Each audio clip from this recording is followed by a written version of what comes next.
A planned attack.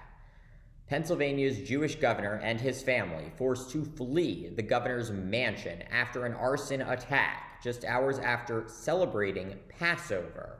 It's the latest in a disturbing trend of high-profile political violence in the U.S., once again raising urgent questions about Donald Trump's uniquely extensive record of promoting or outright threatening violence against those he sees as enemies. Welcome to the No Spin Zone. Graph's Grievances starts right now.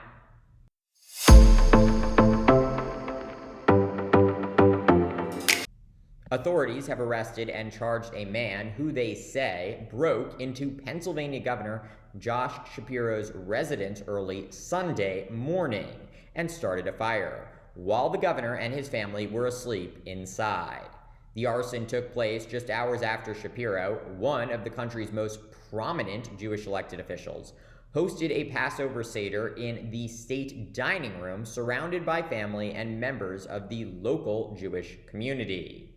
According to the affidavit, the 38-year-old suspect, now facing charges including attempted murder, arson, and terrorism, scaled a 7-foot security fence, smashed a window with a hammer, and threw in a device that ignited a fire. He then broke in through another window, started a second fire, and fled the scene. Investigators recovered 2 broken Heineken beer bottles filled with gasoline. Makeshift Mavital cocktails, you might say. The fires caused significant damage to the 29,000 square foot Georgian-style residence, which was built in 1968. Walls and ceilings were scorched, furniture destroyed, ash covering the floors.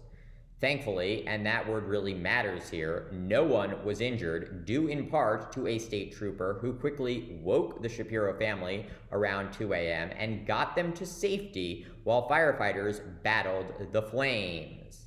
By Sunday afternoon, the suspect reportedly turned himself in and admitted to setting the fires. When asked about the arson attack, Trump said simply, quote, "Certainly a thing like this cannot be allowed to happen," and added that the suspect was, quote, "probably a whack job." That's all. No concern for the family forced to flee in the middle of the night. No call to confront the deeper forces at play. Just another shallow deflection from a man who spent years whipping up the very atmosphere that makes these attacks much more likely. While the full motivation is still being investigated, the timing and the target cannot be ignored. This was a violent act aimed at a high-profile Jewish political leader on one of the holiest nights in the Jewish calendar. Josh Shapiro, a Democrat, became only the 3rd Jewish person ever elected governor of Pennsylvania after serving 6 years as Attorney General. Last year, he was among those reportedly considered as a potential running mate by Vice President Kamala Harris, thanks in part to his ability to win in one of the most pivotal swing states in the country, which Trump carried in both 2016 and 2024. Throughout his career, Shapiro has been outspoken about his Jewish faith. And once again, after this attack, he stood firm. This type of violence is not okay.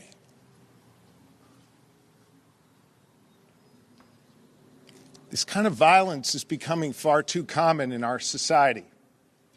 And I don't give a damn if it's coming from one particular side or the other, directed at one particular party or another, or one particular person or another.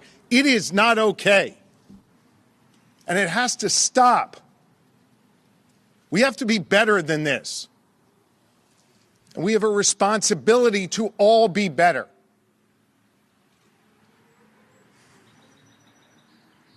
Second,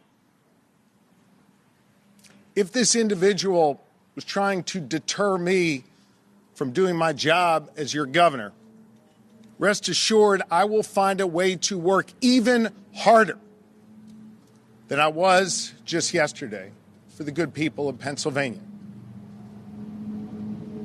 Here's a third truth.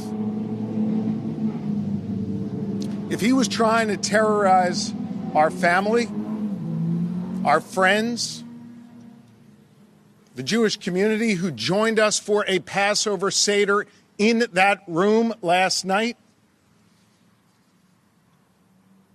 hear me on this. We celebrated our faith last night proudly, and in a few hours we will celebrate our second Seder of Passover again proudly.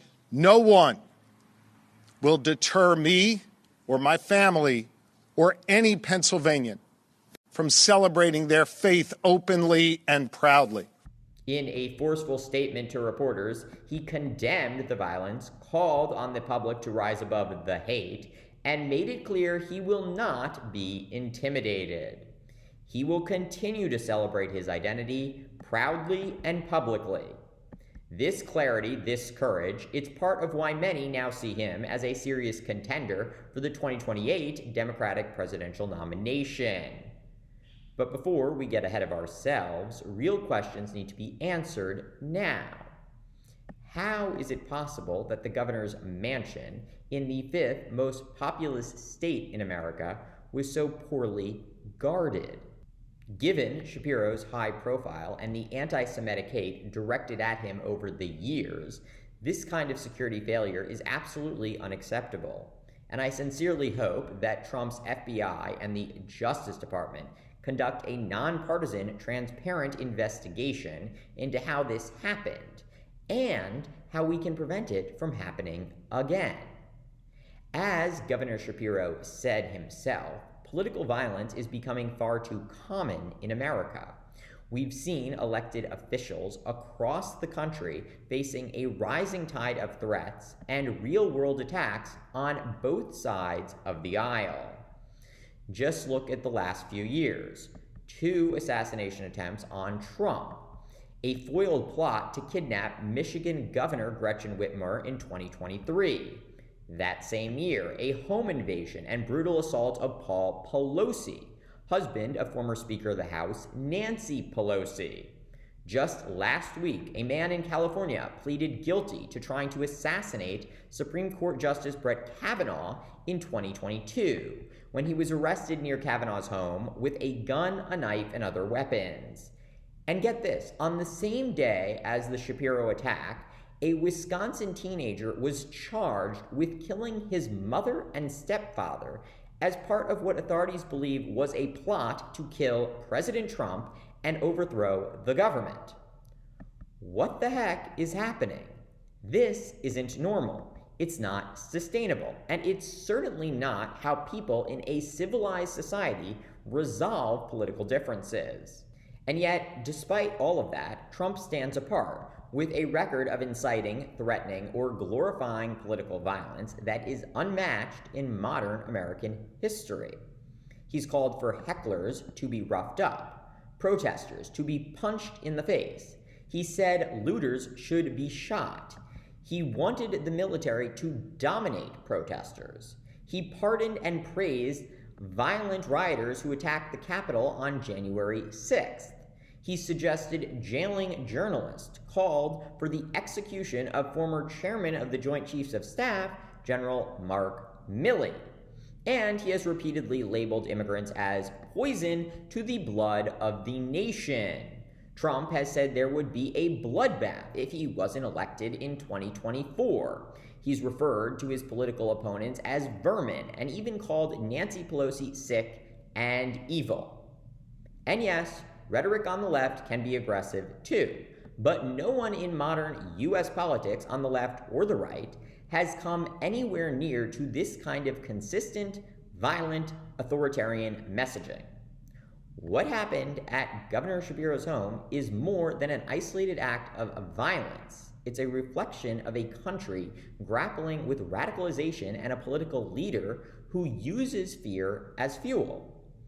If we do not reckon with the growing acceptance, even outright celebration of violence in our politics, the next act could be worse. It could be deadly, and it could target anyone. This moment calls for courage and accountability, and for leaders to condemn Trump and hate wherever and whenever it arises. We either draw the line now or watch it all burn. Thank you for watching Graph's Grievances. Let me know what you think. Please like, subscribe, share, and join me tomorrow for more.